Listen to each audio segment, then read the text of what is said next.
Critical race theory is the belief that all white people are racist. Even our country's foundation, including the Constitution, is racist. It's because it's built on white privilege, and it has to be destroyed.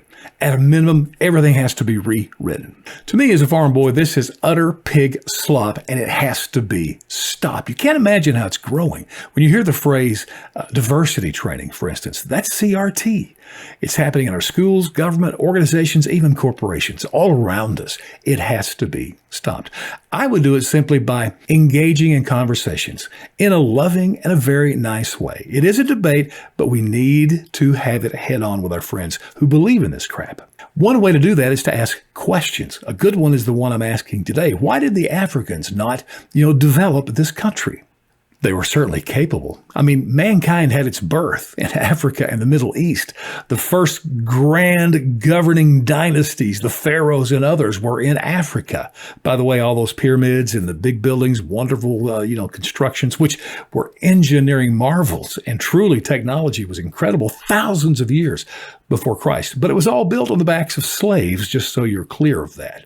How about China? Why are we not all speaking Mandarin right now? Because you know what? They had the largest naval force in the history of the world at one time, more ships than any country has ever had. And that was before Columbus had set sail.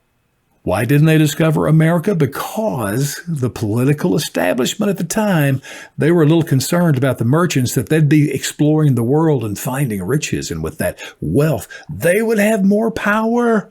Well, you can't have that, so they literally burned all the ships to make sure that didn't happen. So we don't speak Mandarin.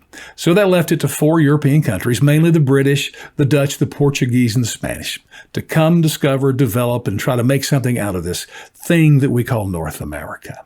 And boy, howdy, did they. When Columbus first got to the Bahamas on his first voyage in 1492, he found natives there, and he put in his notes that it was weird because they were severely scarred.